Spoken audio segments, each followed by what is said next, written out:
I am 70 years old now, and I've come to a realization that I never imagined would come so soon.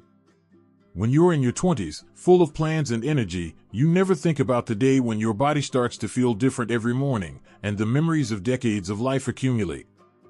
As I age, I've noticed a surprising shift within myself. I've begun to avoid people, and this wasn't always the case. I used to be extremely sociable, always surrounded by friends and family at events, volunteering in the community, and being someone others could rely on. But somewhere along the way, something changed. At first, I thought I was alone in this, but now I realize it might be more common than I initially thought. Let me explain why. If you enjoy this video, please like it, and don't forget to subscribe and turn on notifications so you never miss an update. Reaching 70 has made me view time in a way I never did before, not just as the ticking of a clock or the change of a calendar, but as something undeniably finite. When I was younger, time felt abundant, like an endless river flowing toward an unknown horizon. I wasted it freely, believing that there would always be more hours for casual relationships, meaningless tasks, and work that brought little joy or meaning. Back then, these things seemed trivial, but now, every moment feels like a gift, and I no longer want to squander it. Time has ceased to be just a measure. It has become a companion, sometimes kind, sometimes harsh, always reminding me to cherish what remains.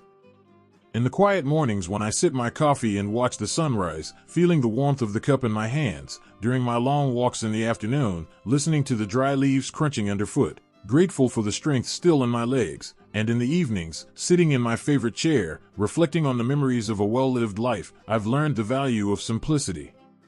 I used to fill my days with activities and interactions, thinking that the more I did, the more complete my life would be. But I've since learned that the opposite is true. It's not about how much you do or how many people you're surrounded by, it's about the quality of the experiences and relationships that matter. Now, I choose carefully where and with whom I spend my time. I'd rather have a quiet conversation with someone who truly understands me than attend a large gathering where I feel like a stranger among many. The truth is, I've become fiercely protective of my time because I've come to realize that time is irreplaceable. When you're young, you think there will always be a tomorrow to fix a mistake, rekindle a friendship, or pursue a dream. But as you grow older, you understand that tomorrow is less abundant than you'd like to admit. This doesn't make me sad, it makes me intentional. I no longer waste time on meaningless movies, shallow conversations, or obligations that don't align with my values. Instead, I devote my time to what truly matters, my health, my passions, and the people who bring light into my life. There is a deep peace in this shift. I've stopped feeling guilty for saying no to things that don't serve me. I no longer feel the need to explain myself when I choose solitude over socializing. It's not that I don't value relationships. In fact, I value them more than ever. But my focus has changed. I want my relationships to be authentic. My story holds meaning, and my days feel complete not only because of busy moments at this stage of life, but also because of the act of letting go of regrets over wasted moments, letting go of past grudges that once seemed important, and letting go of the need to do everything. I've learned that it's okay to slow down and simply be myself. There's no need to rush anymore, no more race to the finish line. The greatest moments are not marked by grand achievements, but by the small, quiet joys, a favorite song, a warm breeze, a genuine laugh. Yes, time feels more precious than ever, but it also feels richer. I've stopped chasing it and started savoring it. And in doing so, I've found a kind of satisfaction that I never thought possible at 70. I don't want to waste a single moment, not because I fear running out of time, but because I have finally understood just how much of a gift it truly is. Relationships change, and so do we. As the years go by, relationships evolve in ways you may never expect. Some grow stronger, deepened by shared memories and mutual understanding, while others quietly fade, like a book you once put down and never picked up again. At 70, I have accepted that not all relationships are meant to last forever, and that's okay. What I've learned is that those who remain in your life at this stage are often the ones who truly matter. When I was younger, relationships were everything. I surrounded myself with friends, colleagues, neighbors, and acquaintances, always striving to maintain connections and be part of something larger. I was the one who remembered every birthday, showed up at every event, and tried to make others happy. But over time, I began to realize how much energy it takes to maintain relationships that don't always nurture me in return. Life has a natural way of breaking down your social branches. People move away, get busy, or change in ways that make maintaining those connections difficult. Some relationships end in sorrow, others simply fade away with time. I used to take these losses personally, wondering what I could have done differently to keep them alive. Now, I understand that life's journey leads all of us in different directions. People come into your life for a reason, a season, or a lifetime, and recognizing which has brought me peace. But it's not only others who change, we change too. I'm no longer the person I was in my 40s or even my 60s. My priorities have shifted. I value simplicity, kindness, and authenticity more than ever. I have little patience for drama or one-sided relationships. I once thought that being around people made me a good friend or family member, but I've come to realize that real relationships are reciprocal. They don't drain you, they fill you up. Some of the deepest lessons I've learned about relationships have come through heartbreak, broken trust from those I cared about, unreturned loyalty, and kindness taken for granted. All of these experiences have left scars, but they've also taught me how to set boundaries, recognize red flags, and most importantly, how to value my own happiness. Now, I spend my time and energy on people who lift me up, not those who bring me down. Even with these lessons, I still feel a certain longing for the relationships that have faded, a friend, a companion, a bond lost to time. It feels as though we were once like siblings, but we haven't spoken in many years. A family member's life has taken a different path, and looking back at those relationships brings a mixture of both sadness and joy. But I cherish them because they were precious moments that helped shape the person I am today. Belief becomes more complicated as you age. You realize how fragile trust truly is. When I was younger, I easily trusted people's kindness and their intentions. But as life unfolded, I experienced betrayal in ways that made me more cautious.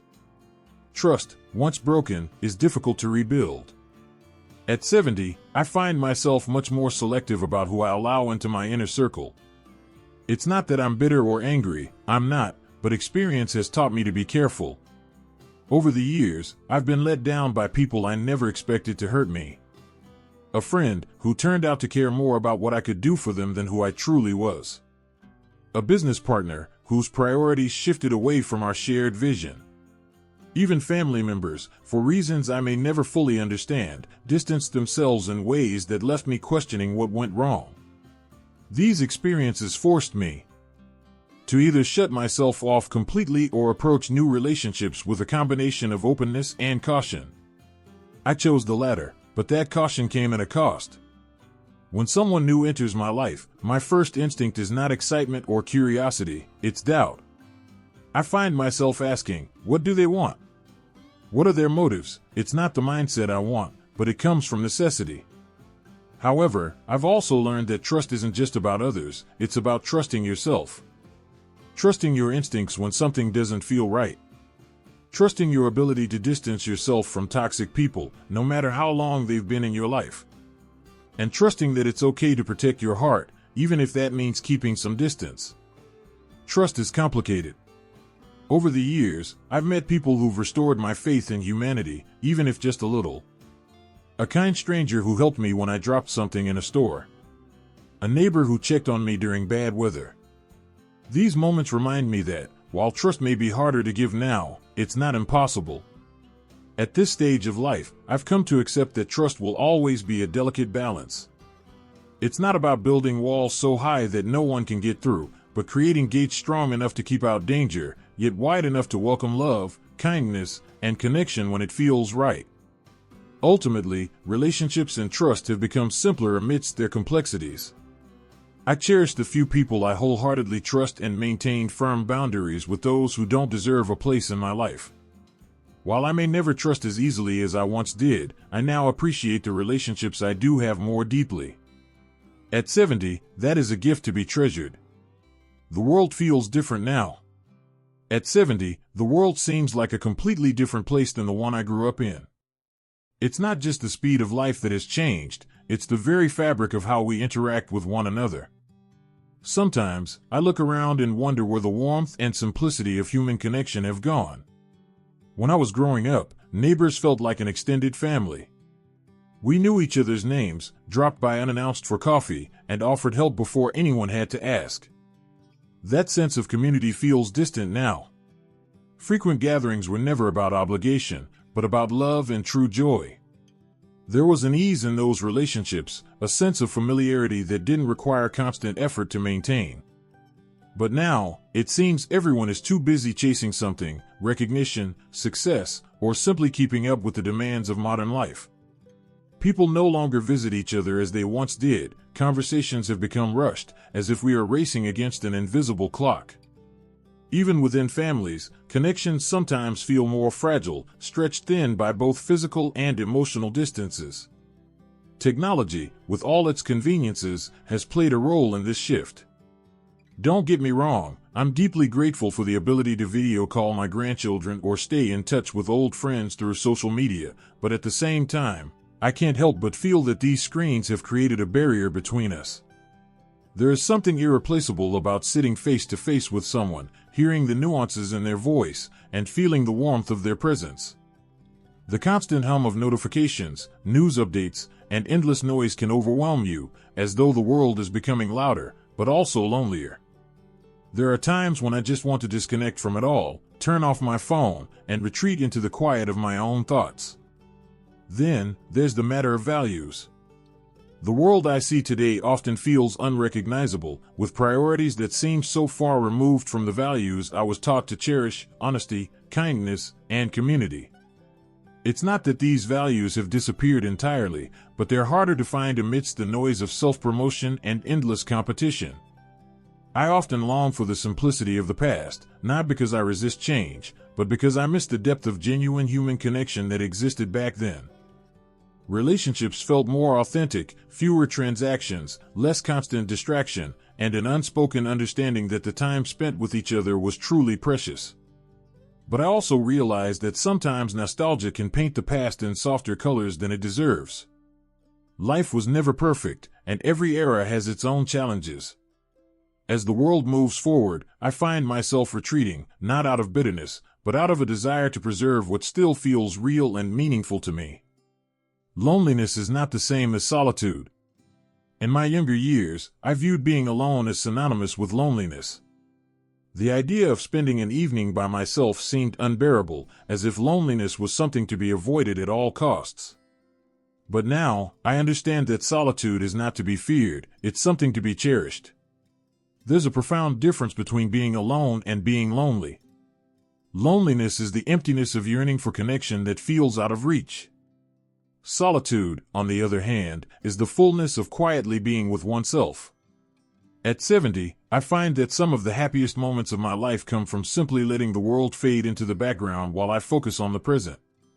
In solitude, I have rediscovered the joy of simple pleasures, sitting by the window with a cup of tea, watching birds flutter around the feeder, feeling the warmth of the sun on my face during a morning walk, listening to the crackling fire on an old evening.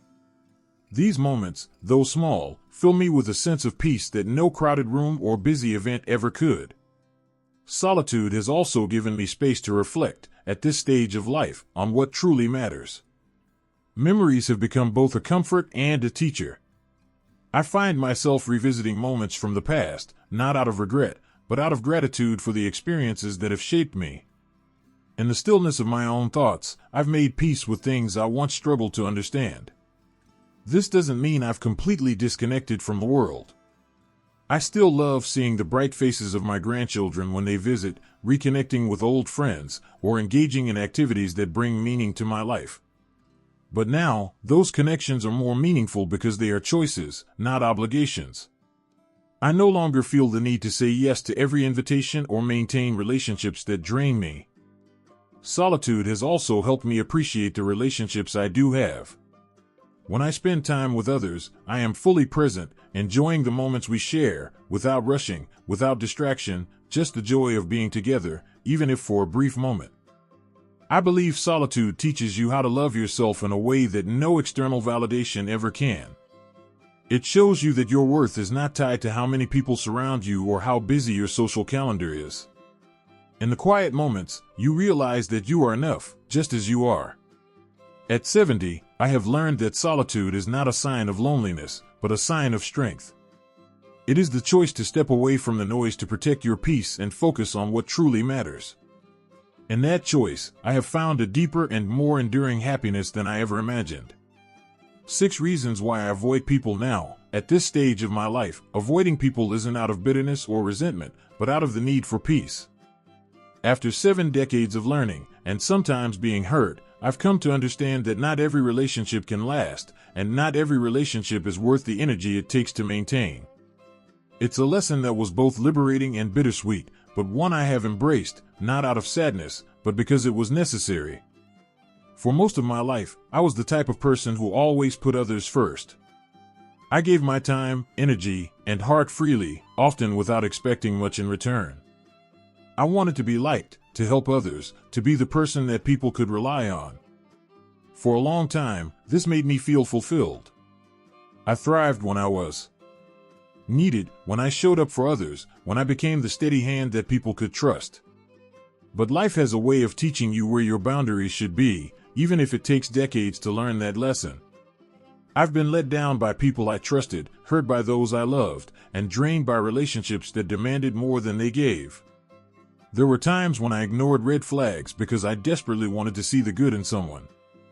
There were times I stayed in situations that eroded my happiness because I believed it was the meaning of loyalty. But now, at 70, I see things more clearly.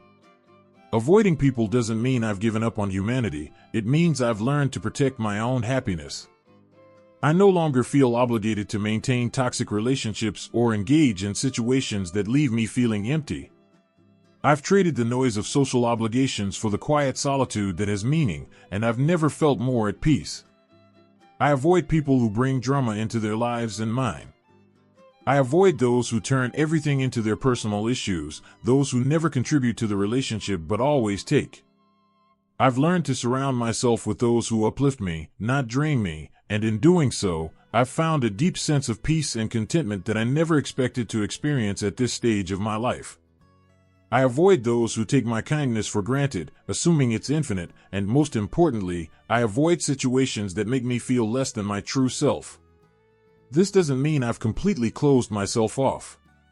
I still value the important relationships, friends and family that have withstood the test of time, those who are here not because they need something, but because they genuinely care. Those relationships are sacred to me, and I nurture them with all the love I have left to give. However, I no longer feel the need to cast a wide net. A smaller, deeper circle is more than enough. In some ways, avoiding people has allowed me to appreciate them more. When I spend time with others, it's because I truly want to, not because I feel obligated. The conversations are richer, the moments more memorable, because they are chosen, not forced. Does this sound familiar? I often wonder if others in my age group feel the same way. Is it just me, or does time naturally make you more selective? The disappointments and betrayals of life teach us to protect our hearts more closely, to prioritize our peace above all else. Looking back, I realized that much of my younger life was spent trying to meet the expectations of others. I wanted to be everything to everyone, a good friend, a reliable partner, a family member who was always supportive. But as the years passed, I began to see how tiring that was, and how little of myself was left by the end of it all. Now, I've stopped apologizing for protecting my time and energy. I no longer feel guilty for choosing solitude over socializing, and I've stopped questioning whether something is wrong with me for needing space to breathe, reflect, and simply be. If you are in your 60s, 70s, or beyond, you may find yourself making similar choices. Perhaps you've started distancing yourself from relationships that no longer serve you, or from situations that leave you feeling drained rather than fulfilled. You may have noticed that you now value quality over quantity when it comes to the people in your life. This is not an easy shift. At times, it feels like letting go of a part of yourself. But the truth is, this stage of life is about letting go of what no longer fits and creating space for peace, joy, and the things that truly matter. If this resonates with you, I want you to know that you are not alone. There is no rulebook for navigating this stage of life. No one approach works for everyone. Some people thrive in large social circles well into their golden years, and that's wonderful for them. But if you're like me, and you find comfort in the quieter, deeper connections, that is just as valuable. At 70, I've learned that it's okay to let go of what no longer serves you. It's okay to prioritize yourself in order to protect your peace and live life on your own terms. And by doing so, I've found a kind of freedom I never knew existed, a freedom to be my true self without regret. So if you find yourself distancing from others or frequently choosing solitude, don't see it as a loss. See it as a gain. It's a gift to be able to create a life that truly fits you, even if it looks different from what others expect. This is the chapter of life I'm in. This chapter of reflection, growth, and the courage to live authentically is one that I embrace wholeheartedly. I hope that we all find the peace we deserve. At 70, I have come to view life not as a series of endings, but as a series of new beginnings. Each phase brings its own lessons, challenges, and beauty, and this stage is no exception. This chapter of life, with its simplicity, quietude, and deeper reflection, feels like a pinnacle, a time to embrace the person I have become and let go of what no longer matters. When you're young, you often live with a sense of urgency, a constant need to do more, to become more. There's a restlessness that propels you forward, driven by the belief that the future holds infinite possibilities. But as you grow older, that restlessness fades. You stop chasing what's out there and begin to appreciate what's right here. It's not about giving up, but about redirecting your focus. This chapter is about simplicity. It's about savoring the small moments that often go unnoticed, the morning light streaming through the window, the laughter of a grandchild, the comforting warmth of a loved one. Embrace these as the moments that anchor me, reminding me of what truly matters. At 70, I find myself looking back on the life I've lived, not with regret, but with gratitude. There are victories I'm proud of, mistakes that have taught me resilience, and pains that have shaped me in ways I couldn't understand at the time. Every experience, no matter how small, has woven the tapestry of my life. But this chapter isn't just about looking back, it's also about looking forward. There is a quiet excitement in knowing that I still have time to create, to learn, and to grow. This is the time to focus on what brings me joy, whether it's tending to a garden, exploring a new hobby, or simply taking time for quiet reflection. One of the most beautiful aspects of this chapter is the freedom it brings, the freedom to let go of expectations, both those imposed by others and those I have placed on myself. I no longer feel the need to prove anything or meet arbitrary standards of success. Instead, I've embraced the idea that simply being is enough. This chapter has also taught me the importance of saying no, to obligations that drain me, to relationships that no longer serve me, and to the pressures of trying to be everything to everyone. By doing so, I've created space for what truly matters, peace, love, and connection. There's a certain courage that comes with old age, a willingness to live authentically and without regret. I am no longer afraid of being judged for my choices or misunderstood for my actions. At 70, I have earned the right to prioritize my happiness, to speak my truth, and to live life on my own terms. This chapter is also about gratitude. Gratitude for the life I've lived, the people I've loved, and the memories I've created. Gratitude for the strength that carried me through difficult times, and the joy that has illuminated the good. Gratitude for the simple truth that I am still here, with more life to live and more lessons to learn. So, what does it really mean to embrace this chapter? It means accepting the past without clinging to it, embracing the present with open arms, and looking to the future with hope. It means letting go of what no longer serves me, and making space for the things that truly matter. It means finding peace in the simplicity of life and living with intention. At 70, I am learning to embrace the beauty of this chapter and all that it holds. In the journey of life, it is not always easy to find beauty in the everyday moments, to cherish the relationships that truly matter, or to let go of anything that does not bring us peace. There are moments of solitude when we question what lies ahead, missing the people and places that once filled our lives.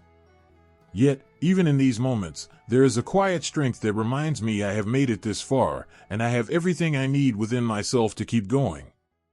At the age of 70, I have come to understand that life is not defined by grand milestones, but by the small, meaningful moments that shape our days. This chapter, though different from the ones before it, is just as significant in its own way.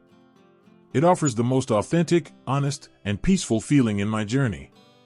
Embracing this chapter is not about accepting limitations, but about celebrating possibilities, honoring the life I have lived, and remaining open to whatever comes next. Above all, it is about living fully, deeply, and without regret. One day at a time, at 70, life has taught me that it's not about how much you do or have, but about the quality of what you cherish, the moments, the connections, and the peace within. I have found joy in simplicity, strength in solitude, and fulfillment by focusing on what truly matters. Stepping away from people is not about bitterness, it's about protecting my peace. I have searched for this peace, and if you are walking a similar path, know that it's okay to choose what is right for you. This chapter is ours to embrace in any way that brings us the most contentment. Here, we are invited to live authentically and enjoy every precious moment we are gifted. I thank you for being part of this journey. These lessons are meant to inspire you to live fully and authentically right now.